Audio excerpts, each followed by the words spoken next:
in his largest contingent ever, UK Prime Minister Keir Starmer is in India on a two-day visit to promote a recently signed trade deal and will hold talks with Prime Minister Modi. Now, from business to fintech to defense, the talks between the two prime ministers will be wide-ranging. And in fact, they will push ahead as far as their common trade goal of $120 billion by 2030 is concerned. That will mean about a 3 times increase as far as trade between the two sides are concerned, and that's the big ambition as far as the two sides are concerned. Now, visas are unlikely to feature as a key agenda item, but the priority will be on business. Now, viewers, the West is increasingly becoming wary of Donald Trump's America First economic agenda. The altered economic realities that they are now facing because of the continuing Russia-Ukraine war means far more economic opportunities for India, the world's 4th largest economy. And the FTA provides the perfect starting point to what is now a comprehensive and strategic bilateral relationship, which is why the fact that the two leaders will be speaking and addressing CEOs as part of the FinTech Fest is extremely significant, and some would say fitting as far as now the evolving India-UK relationship is concerned. To talk more on this, the facets that lie ahead, what is it that we should be looking in terms of milestones? Let's get in. Jayant Krishna is a senior fellow of CSIS, former group CEO of UK India Business Council, and with him is Lord Rami Ranger, member of the UK House of Lords, joining me on the broadcast. Thank you so much, gentlemen, for speaking to me on India Global. In fact, Lord Rami, let me start with you in terms of what lies ahead. You're a very prominent member of a very large, vibrant diaspora of Indians in the UK, and I'm going to come to that in just a bit. But your expectations of the visit of the Prime Minister and the significance it lies just months after the FTA that was signed in July this year. Thank you very much for having me.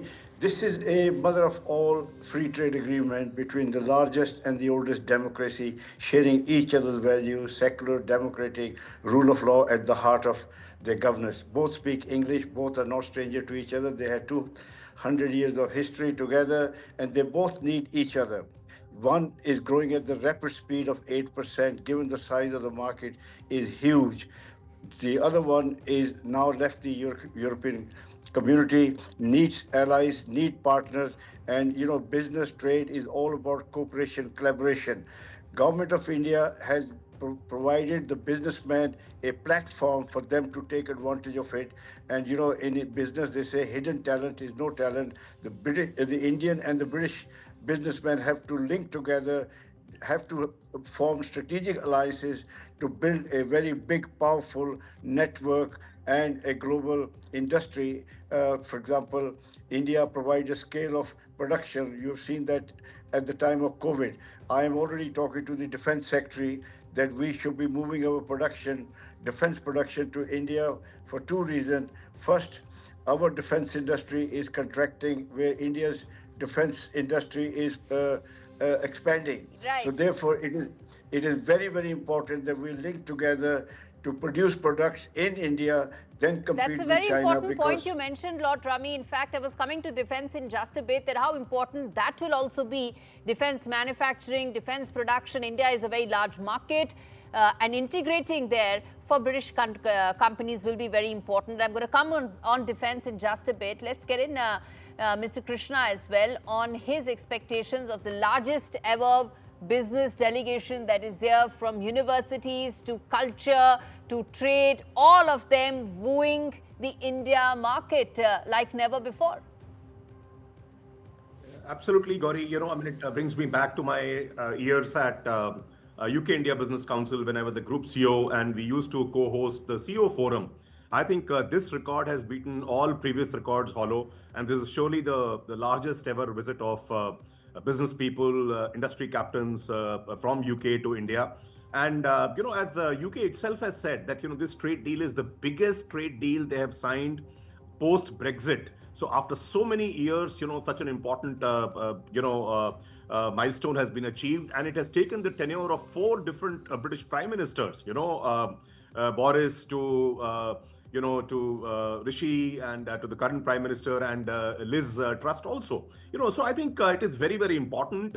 It has some very high-powered CEOs and chairmen and so on and so forth, from British Petroleum to Rolls-Royce to British Telecom to Diageo to British Airways. You name the I mean, works. a lot of All people of them are there. But in terms of sectors, though I know this is not an FTA-centric conversation, but given the fact that the Prime Minister's visit is business-centric, in your assessment, where do you see the big fillip really likely to come? I mean, on one end, there is labor-intensive, footwear, toys and others, where there's expectation. But in your assessment, Mr. Krishna, where do you think that big inflection point really lies going forward now? So I fundamentally believe that, there'll be a comprehensive review of, the UK-India Comprehensive Strategic Partnership, which is already there. And other than trade and investment, I think the obvious areas will be defense and security. There will be, climate change. There'll be health, education, and above all, people-to-people ties. I think that's very important. I think sectors which UK tends to gain the most out of the recent FTA are car and automobiles, whiskey, food and drinks, and so on and so forth. If you look at drinks, the whiskey and gin and these kind of products, the duty is already down from 150% to 75%, right, and gradually it will come to 40%. Auto from 100% to it will come to 10% under a quota regime. So I think these are the sectors across the board. There'll be a lot of focus. And Philip, Lord Rummy, as two things I want to ask you. One is on the diaspora bit. I said I'm going to touch on that. 65,000 companies are owned by the diaspora members in the UK. 75% of them are highly employed, pay taxes, have multiple asset ownership. So they're a very critical part of the UK economy. In terms of the elevation of ties between UK-India, how significant the role will be for diaspora going forward? That's the first thing I want to ask you. And the second part is going to be political in nature, which is around several other aspects. When you talk about defense, we spoke about manufacturing, but the other strategic ambitions and goals that India has, do you see that being aligned to the UK government now more? First of all, Britain is a trading nation. It has to trade to survive. We are in a small island. If we don't trade, we have to look globally. We have been looking globally right from the day one. So therefore, UK-India trade offers a great opportunity to both the businessmen to collaborate and cooperate and build a strategic alliance. We need each other. Britain is a few years ahead of India, and India needs everything from shipbuilding to aircraft to fifth generation planes, pharmaceutical, IT. As my previous speaker said, there's so much to cooperate with each other. But again, hidden talent is no talent. The Indian and British government has worked 4 years to produce this agreement. So therefore, now it is up to the businessmen to take advantage of that. You can take somebody to the well, but you can't make them drink. If these people don't come out to exhibit their product and services in United Kingdom and vice versa, then, we will lose out this great opportunity, because the world is moving very fast and we have to move faster. So therefore, I urge to all you Indian businessmen and traders to come to United Kingdom, exhibit through the facility government has offered you. We are there. Indian diaspora, you mentioned Indian diaspora is one of the most successful diaspora because it's a product of secular and democratic country. We are taught to use merit, not race or religion. That's why we integrate wherever we go, and blue chip companies are run by Indian diaspora. So it's one of the most successful diaspora, and more Lord Rami, final question I want to ask you, sir, which is that what would be that big headline that you would be looking out for in the program tomorrow and the joint statements that will come out when the two prime ministers will be addressing the CEOs and, of course, larger communities? First of all, I would like to see that we are collaborating on the defense, because defense has become even more important for India, because, the President Trump has started to divide and rule, giving Pakistan state-of-the-art equipment just to wrong foot India. But therefore, it is very, very important that we improve our defense by collaborating with Britain. Britain is a few years ahead, and we can together build a world-class defense industry like JCB. have now 3 factories. They started one, they can now compete with China. We can export to third world developing countries our product made half the price in India. And also space program is very Right. important. We should collaborate on space because, one small country cannot compete with America or European community. So we need to have partners like India, which share our values, and they are no stranger to each other. All right, I'm going to leave it there. Thank you so much, gentlemen, for joining me on this edition of India Global. We're going to decode this in greater detail as the two prime ministers address the CEOs tomorrow. Well, as far as bottom line is concerned, viewers, India and UK are the 4th and the 6th largest economies in the world.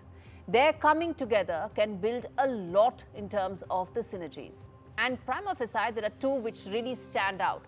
One, of course, is that in Trump's land, given the fact that there are global tariffs, there is huge uncertainty. India, UK coming together, building on their economic synergies would really mean that they could sort of Trump-proof themselves and their countries from the uncertainties and vagaries of American politics. And the second aspect is that defense production is turning out to be one of the key highlights of India's Make in India campaign, where the UK companies can play a very important role. And as far as political and strategic goals are concerned, there is now greater realization amongst UK that they need to be aligned to India's aspirations to play a larger role in the Indo-Pacific.